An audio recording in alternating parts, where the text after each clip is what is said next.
धुएं से एक स्मोकमैन बन गया और वह एक एक करके सबको मारने लगा। यह बात जब गुप्ता जी को पता चली तो वे दोनों उसे रोकने के लिए जाते हैं और अब कहानी आगे देखते हैं। गुप्ता जी, ये तो बहुत ताकतवर लगता है। हाँ मिश्रा जी, लगता है इसके पास तो अद्भुत शक्तियाँ हैं। पर इसके पास इतनी शक्तियाँ आई कहाँ से?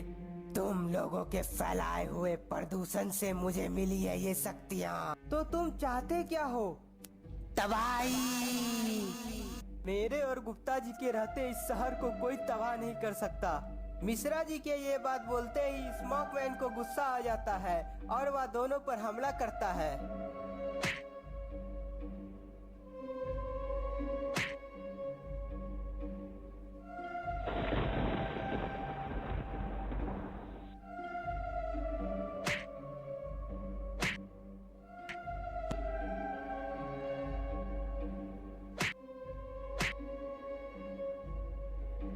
गुप्ता जी और मिश्रा जी स्मोकमैन से मार खाने के बाद भागने का सोचते हैं, पर स्मोकमैन उन दोनों को भागने नहीं देता है। कि उसी वक्त शहर के पुलिस फोर्स वहां पहुंच जाती है। यह देखकर गुप्ता जी और मिश्रा जी को राहत मिलती है। पुलिस फोर्स चारों तरफ से स्मोकमैन को घेर लेते हैं और गुप्ता जी और मिश्रा जी वहां से भाग निकलते हैं। तभी एक टैंक स्मोकमैन पर निशाना साधकर फायरिंग करता है। टैंक की एक जबरदस्त फायरिंग के बाद स्मोकमैन अपने आप को कमजोर महसूस करने लगता है, इसलिए वह वहां से भाग जाता है। और इधर गुप्ता जी और मिश्रा जी उस स्मोकमैन को हराने का उपाय सोचते हैं। देख लिया ना मिश्रा जी, मैंने बोला था ना, एक ना एक दिन ये जहरीली धुएं सबका काल बन जाएगी। हाँ गुप्ता जी, आपने तो सही बोला था, पर अभी इसे कैसे रोके? मिश्रा जी, इसके पास अद्भुत ताकतें हैं, इसे इतनी आसानी से हराया नहीं जा सकता। इसका उपाय तो बाबा ही बता सकते हैं। तो चलिए गुप्ता जी, हमें जल्दी ही बाबा के पास जाना चाहिए। गुप्ता जी और मिश्रा जी बाबा के आश्रम जाने लगते हैं और इधर स्मोकमैन अपनी शक्तियों को बढ़ाने के लिए डंपिंग ग्राउंड पहुंच जाता है। स्मोकमैन का पीछा करते करते पुलिस फोर्स भी वहां पहुंच जाती है। आओ, सबको तबाह कर दूंगा।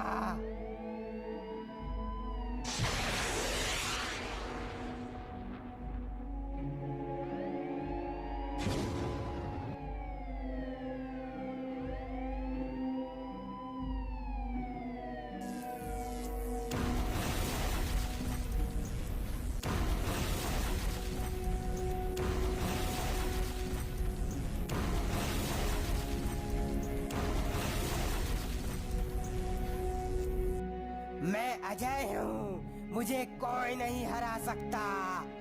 इधर गुप्ता जी और मिश्रा जी बाबा के आश्रम पहुँच जाते हैं। हमारी रक्षा करे बाबा, हमारे शहर में एक बहुत बड़ी समस्या आ पड़ी है। हाँ मुझे पता है, वो स्मोकमैन है। तो अभी तक आपने इसका अंत क्यों नहीं किया? आज अमावस्या की रात है, आज मेरी कोई भी शक्तियाँ काम नहीं आएगी। तो बाबा, उस स्मोकमैन का अंत कैसे होगा? कोई तो रास्ता बताइए। एक रास्ता है, लेकिन वो इतना सरल भी नहीं है। जो भी रास्ता है बाबा, हमें बताइए। तो ठीक है, सुनो। यहाँ से 100 मील पूरब की ओर एक गुफा मिलेगी। उस गुफा के अंदर छिपा है एक दिव्य शक्ति, जिसे तुम्हें प्राप्त करना होगा। ठीक है बाबा, हम लोग अभी निकलते हैं उस गुफा की ओर। रुको, ये लो, जो तुम्हें मदद करेगी वो दिव्य शक्तियाँ प्राप्त करने में। गुप्ता जी और मिश्रा जी उस गुफा की तरफ जाने लगते हैं। गुप्ता जी, वो देखिए, वहाँ एक गुफा है। हाँ मिश्रा जी, पर वहाँ कोई गुफा की रखवाली कर रहा है। दोनों उस गुफा के नजदीक जाते हैं। जैसे ही गुप्ता जी और मिश्रा जी उस गुफा के अंदर जाने का प्रयास करते हैं, पहरेदार उन दोनों पर हमला कर देता है। गुप्ता जी और मिश्रा जी बाबा के दिए हुए शस्त्र से पहरेदार को खत्म कर देता है और उस गुफा के अंदर चले जाता है।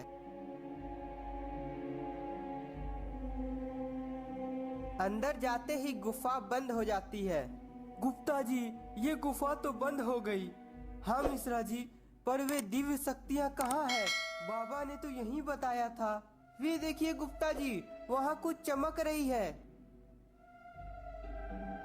दोनों उस गुफा के और अंदर जाने लगते हैं। गुप्ता जी को वो दिव्य शक्तियां दिख जाती है और वह उसे लेने के लिए आगे बढ़ता है।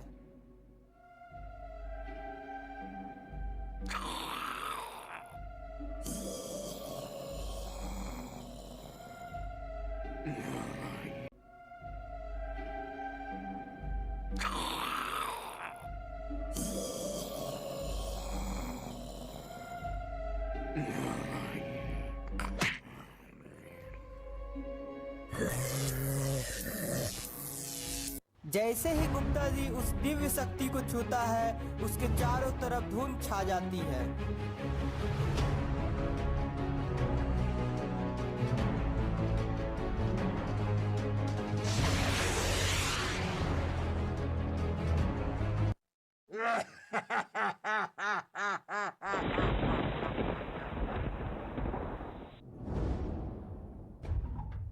तुम कौन हो? जब जब बुराई का जन्म हुआ है, तब तब उसे खात्मा करने के लिए अच्छाई को आना पड़ता है। मैं हूँ फ्लाइंग मैन।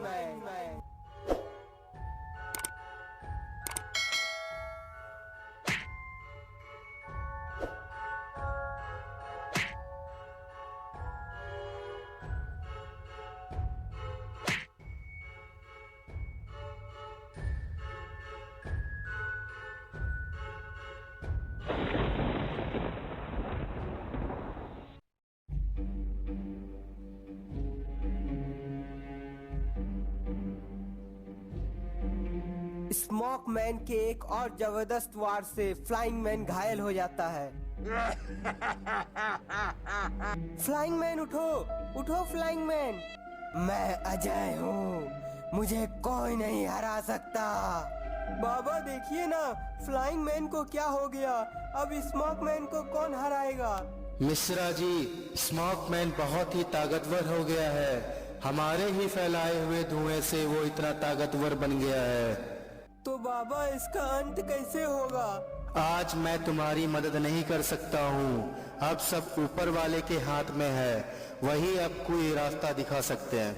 बाबा और मिश्रा जी दोनों ईश्वर से प्रार्थना करने लगते हैं और तभी अचानक बिजली चमकने लगती है और बहुत तेज बारिश शुरू हो जाती है। बारिश की बूंदें जैसे ही फ्लाइंग मैन पर पड़ती है, वह उड़ जाता है और उस बारिश से सारे धुएं धीरे धीरे खत्म होने लगते हैं।